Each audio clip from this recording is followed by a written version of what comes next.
Couple of things before we start the program. This is the first of three programs that the junior class will have. First of which is to celebrate Veterans Day. Second will be Martin Luther King early to mid-January, and then we'll have one for the Holocaust Memorial in March, more than likely. We do this for a couple of different reasons. Number one is we do it to pay tribute, especially today, pay tribute to our veterans. And I'll also take part in the national celebration that we have to veterans. And then also we want to show off the quality of our performing arts program. So you're going to see, you're going to hear the band play, and you're also going to hear or watch the ROTC perform. So there is some expectations. Okay, we are a little bit more spread out than I would have liked, but there are expectations to this. It's not like a pep rally, not going to make a lot of noise, probably not going to be a whole lot of applause necessarily. I do ask for your respectful attention throughout the whole thing, because this is in tribute to the great men and women that do serve our country, as well as the respect of the performers and participants today. This will probably go a little bit past the normal time. This will probably go past that, so the bells will ring. So I ask that you ignore that bell, and we will dismiss you as a group, and that's fine, and we will have you go to sixth period. So with that, I will go ahead and turn things over to Brandon Didat.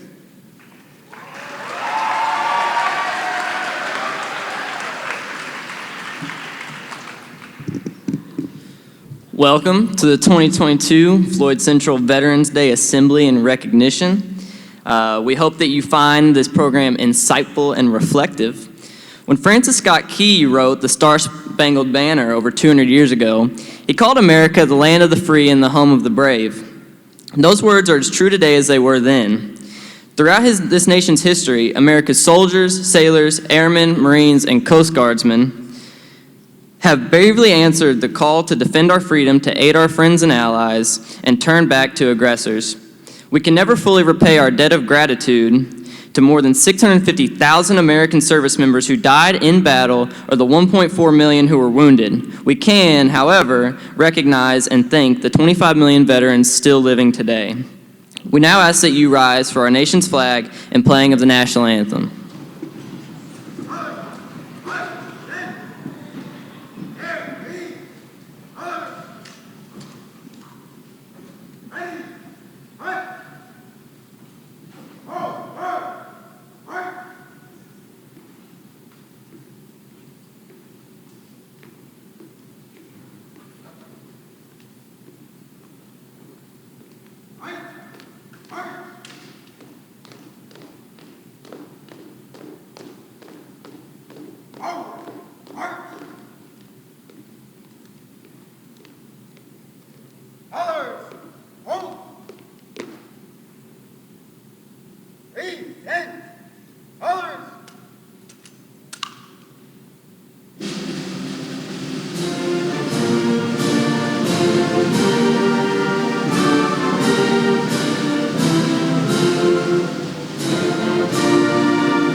March!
May I now present the Floyd Central Naval Junior Reserve Officer Training Corps Silent Drill Team.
Ready, spin.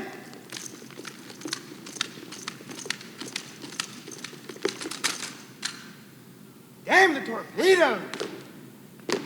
Full speed ahead. Here we go again.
Thank you for that performance. Now at this time, we would like to direct your attention to the Floyd Central High School Band, which will be performing the Armed Forces Medley.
Thank you for that wonderful performance, and we would like to have your attention next for a video that we hope will give you some time to reflect on the sacrifices that our servicemen and women have made over the years for our freedom and rights.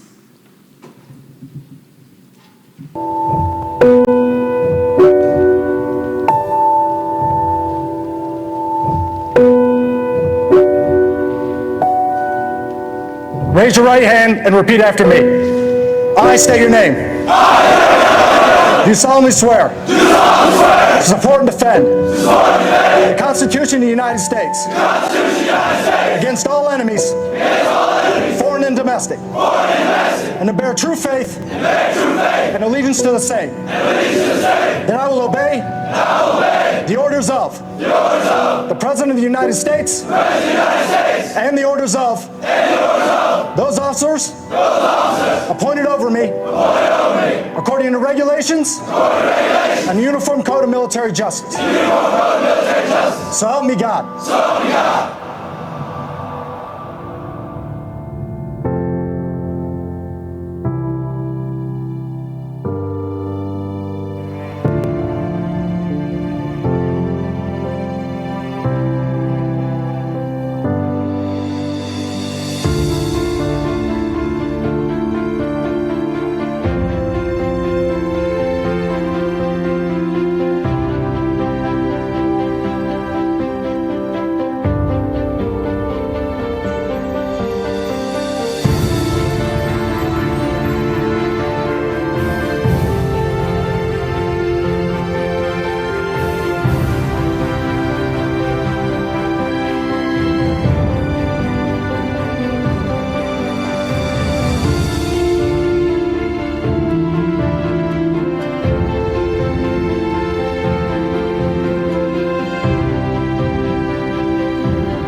We celebrate Veterans Day on the anniversary of the armistice that ended World War I. The armistice that began on the 11th hour of the 11th day of the 11th month. The timing of this holiday is quite deliberate in terms of historical fact. But somehow it always seems quite fitting to me that this day comes deep in autumn when the colors are muted and the days seem to invite contemplation. It is, in a way, an odd thing to honor those who died in defense of our country, in defense of us, in wars far away. The imagination plays a trick. We see these soldiers in our mind as old and wise, but most of them were boys when they died, and they gave up two lives, the one they were living and the one they would have lived. When they died, they gave up their chance to be husbands and fathers and grandfathers. They gave up their chance to be revered old men. They gave up everything for our country, for us. And all we can do is remember. I will not fail thee nor forsake thee. In memory of those who gave the last full measure of devotion, may our efforts to achieve lasting peace gain strength. Let us make a vow to our dead. Let us show them by our actions that we understand what they died for. Strengthened by their courage, heartened by their value, and borne by their memory, let us continue to stand for the ideals for which they lived and died.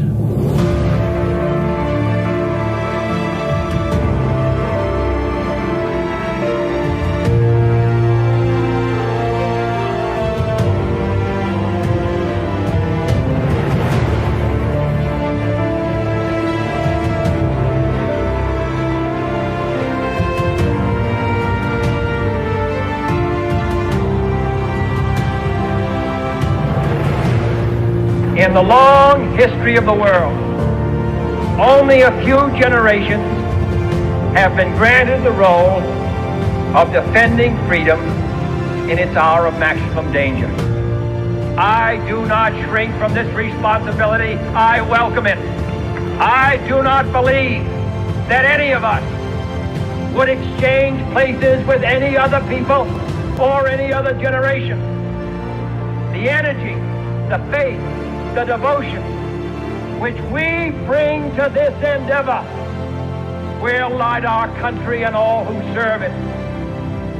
We shall pay any price, bear any burden, meet any hardship, support any friend, oppose any foe to assure the survival and the success of liberty.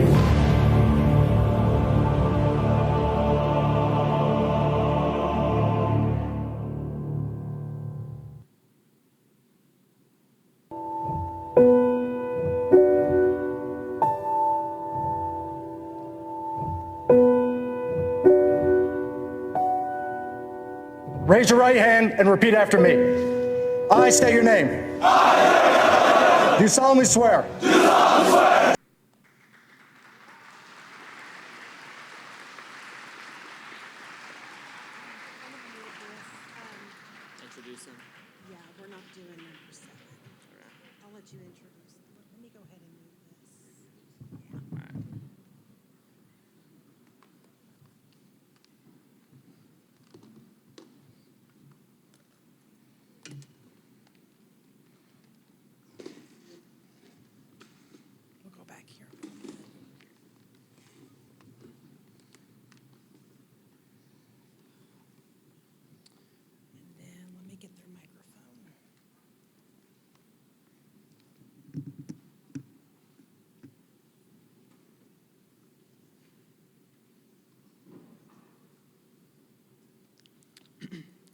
Our guests for this year's Veterans Day program are Mike Epperson of the United States Marine Corps. Okay.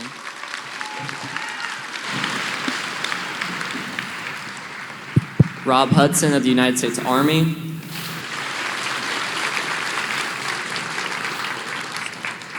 Logan Hudson of the United States Air Force. And John McKay of the United States Navy.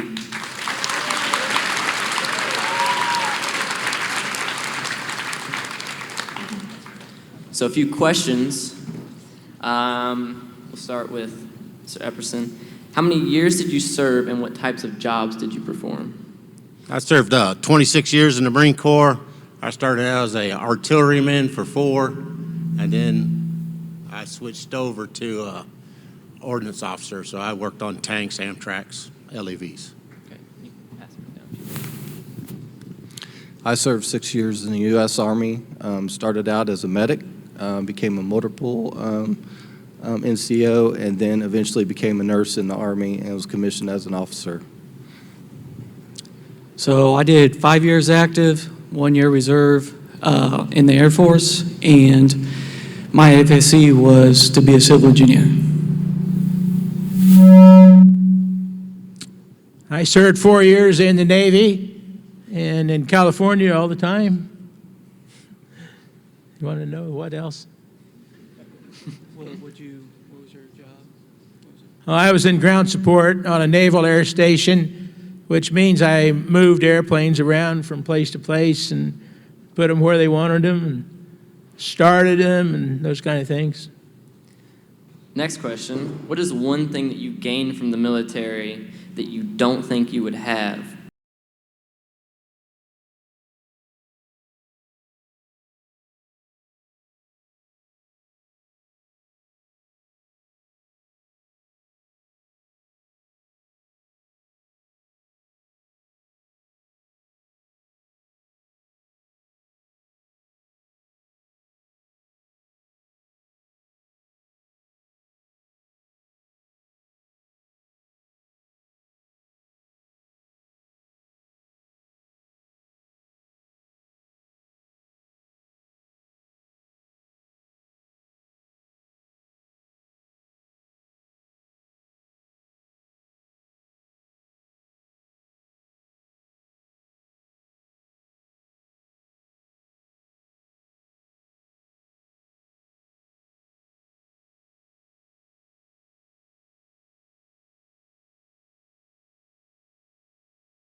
I spent 4 years in ROTC, and I think the number one thing I gained was leadership, how to take care of people. A lot of people think leadership is about being in charge, but it's also serving. Had great leaders that trained me that, and I wouldn't have gotten that opportunity or had that kind of skill set in any other place but learning it in the military. I think ultimately the thing I gained was appreciation of America. I've been in a lot of countries in the world, and this is the best country there is. Third, what was the most difficult part of your service? Probably the most difficult is getting deployed, being away from my family. I would say the same thing, being away from family, adjusting to military life. Back then, 30 years ago, the Army didn't issue you a family or a wife or a child, so figuring out how to take care of them while you're taking care of yourself. I would have to agree too. Being deployed, especially at 18 years old, is a very eye-opening experience. Saying goodbye to your family and getting on a plane and then showing up on the tarmac and it's 120 degrees outside and they say, "All right, let's roll." I think my experience in the military was unique from most guys because the entire time I was in the Navy, I was married. I got married on boot leave, and we immediately went to California where we spent a lot of time. We saw a lot of stuff out there, as far as what skills I learned to help me in civilian life, since I changed occupations and became a minister, the things I learned that I intended to do while I was in the Navy didn't really apply much to the life I was turned up living. I intended to be a farmer, so I learned skills that would help in that area. Then I changed occupations, and so totally different story. Next, what was your proudest moment while serving?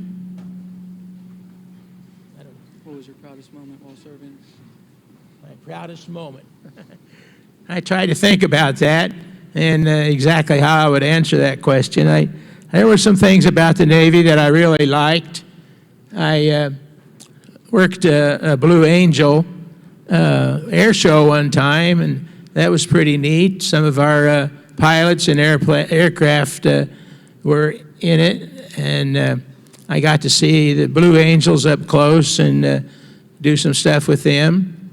And the other thing that I experienced was on an aircraft carrier to sail out of San Francisco Bay. We went by Alcatraz and under the Golden Gate Bridge, and then we spent 2 weeks out at sea. Carrier qualifications is what it was, where the pilots learned to land on an aircraft carrier. You've probably heard it described as trying to land on a postage stamp, and I guess that's the way it was. Is aircraft carriers look very small when you're trying to land on them. So those are things that I look back on, and it was neat to be a part of that and to participate in the carrier qualifications as a ground crew. Like he said, trying to narrow down, one of my proudest moments while serving, there was many proud moments, becoming an NCO or, working hand in hand with Joint Special Operations with Canada and in different countries for direct action raids. I would say would probably be on the top tier of my most proudest moments. I think for me, our job was to conserve the fighting strength. And I think one of the biggest things for me was, as affectionately known as Black Hawk Down, we were the home of the 75th Ranger Battalion. So those Rangers that were injured or shot and during that battle in Mogadishu came to us, and we took care of those guys. So conserving that fighting strength is probably the most proud thing that I did. Mine's pretty easy. Becoming a Marine, most proudest thing I've done. Final question. Why did you choose to join the military? I needed a job.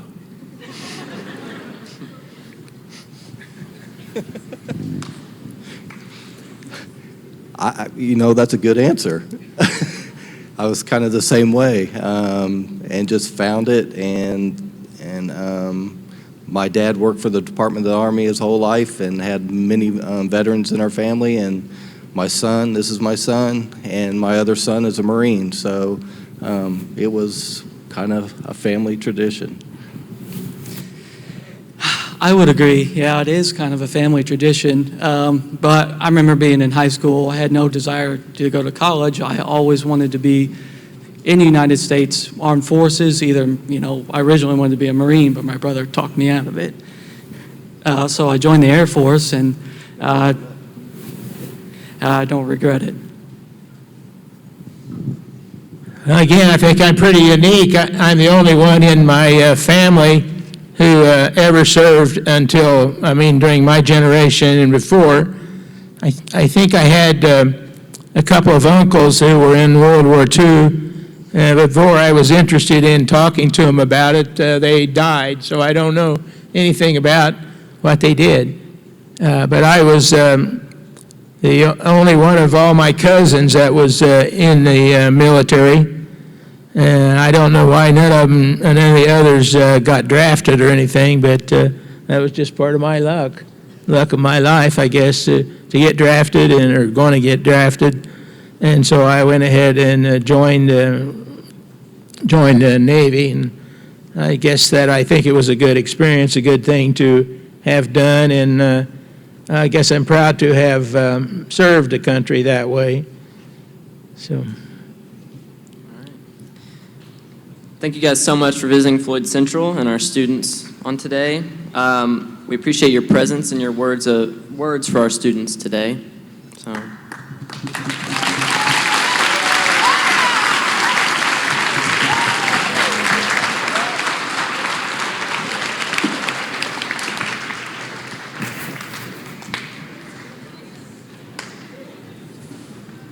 All right, so this concludes our Veterans Day program. We hope that you were able to reflect on the meaning of Veterans Day and the importance of recognizing this day. Thank you guys for your attentiveness. All right, just 1 second before you go. We'll get you to class. You're fine. All right. But I do want to echo, have a seat, please.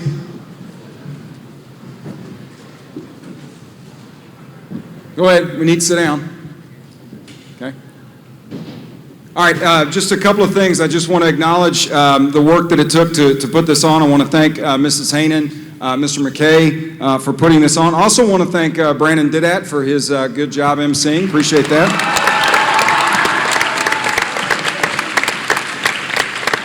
As well, of course, as our speakers in the panel, and then the band, of course, their participation and all of that. Hopefully you saw that we have a really fantastic band here, as well as ROTC. So take some time